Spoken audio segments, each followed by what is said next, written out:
اصحى يا حبيبي اصحى اصحى يا حبيبي اصحى اصحى یا حبیبی اصحى اس کا مطلب ہے اردو میں جاگو میرے دوست جاگو، اور انگلش میں کہتے ہیں ویک اپ مائی لو ویک اپ۔ یہ اکثر لفظ تب استعمال ہوتا ہے جب کوئی شخص غصے میں آ کے کسی کو کہتا ہے ہوش میں آؤ۔ شايفني كنبه في البيت شايفني كنبه في البيت شائفنی کنبہ فی البیت، یعنی کہ یہ اس کو غصے میں کہہ رہا ہے کہ تم مجھے گھر کا صوفہ سمجھتے ہو۔ شائفنی سمجھتے ہو یا دیکھتے ہو، کنبہ صوفے کو کہتے ہیں، اور فی البیت گھر میں، اور اس کو انگلش میں بولیں گے you think of me as a sofa at home. آگے بڑھنے سے پہلے آپ سے گزارش ہے کہ اگر آپ کو میرا سمجھانے کا طریقہ درست لگ رہا ہے تو کمنٹ باکس میں ضرور بتائیے گا۔ چلیں اب آگے بڑھتے ہیں۔ اقول لك اصحى انت وروق اقول لك اصحى انت وروق دوسرا شخص غصے میں اس کو جواب دیتا ہے اقول لك اصحی انت وروق، ہاں، اور اس کا مطلب ہے میں تم سے کہہ رہا ہوں ذرا دھیان سے رہو، لمٹ میں رہو، اپنی حد میں رہو۔ اس کے بہت سارے میننگز ہیں، لیکن موقع کی مناسبت سے یہی ترجمہ بنتا ہے کہ میں تم سے کہہ رہا ہوں ذرا دھیان سے رہو، ذرا ہوش میں رہو۔ اصحی پچھلے بھی ہم نے جو ہے اس لفظ کا استعمال کیا تھا، اور اس کا مطلب وہاں بن رہا تھا کہ ہوش میں آؤ، ذرا لمٹ میں رہو، اور یہ بندہ بھی اس کو اس کے جواب میں ایسے ہی کہہ رہا ہے اقول لک، میں تم سے کہہ رہا ہوں، ہی انت، یعنی کہ تم ہوش میں آؤ، اپنی لمٹ میں رہو، وروق، خیال سے رہو، دھیان میں رہو۔ اس کے بہت سارے میننگز ہیں، اور انگلش میں اس کو کہیں گے I am telling you to be careful. بس یہ کہنے کی دیر تھی اور سامنے والا غصے میں آ کے اس کو ایک تھپڑ مارتا ہے زور سے۔ چلیں اب آگے بڑھتے ہیں۔ لا ترفع صوتك علي لا ترفع صوتك علي لا ترفع صوتک علی، لا ترفع مت اٹھاؤ، مت بلند کرو۔ ترفع کا مطلب اٹھانا ہوتا ہے، صوت آواز کو کہتے ہیں، صوتک تمہاری آواز، علی اس کا نام ہے۔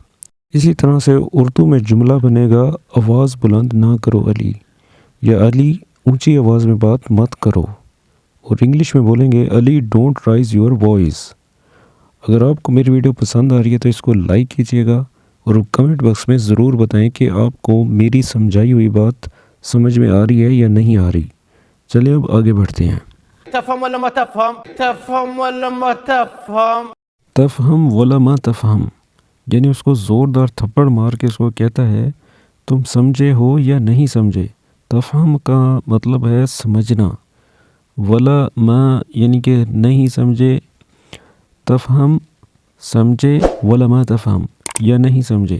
جیسے میں آپ کو کہہ رہا ہوں اردو میں، تم میری بات سمجھ رہے ہو یا نہیں سمجھ رہے، تفہم ولا ما تفہم۔ اور انگلش میں کہیں گے یو انڈرسٹینڈ اور یو ڈونٹ انڈرسٹینڈ۔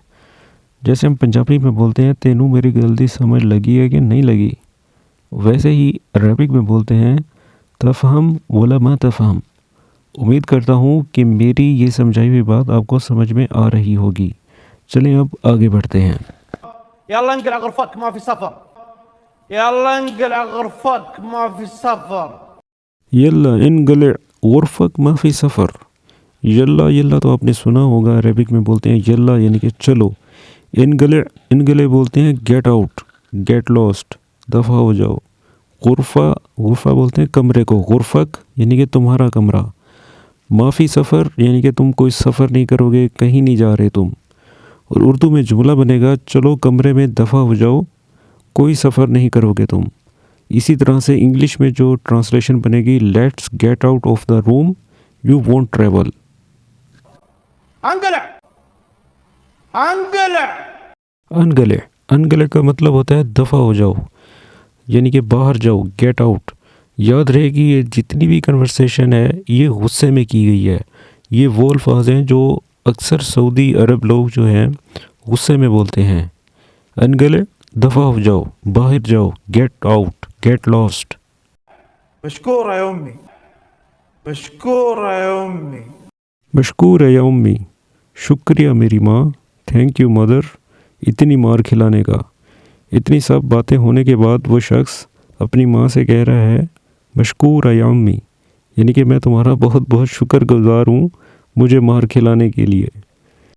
امید کرتا ہوں آج کی ویڈیو آپ کو پسند آئی ہوگی۔ اگر ویڈیو پسند آئے تو دوسرے دوستوں کے ساتھ بھی شیئر کریں، جو بھی لوگ عرب میں رہ رہے ہیں، سعودیہ میں، مسقط میں، عمان میں، تاکہ ان لوگوں کو بھی سمجھ میں آئے کہ عرب لوگ غصے میں آ کے کیا بول رہے ہیں اور اس کا مطلب کیا ہے۔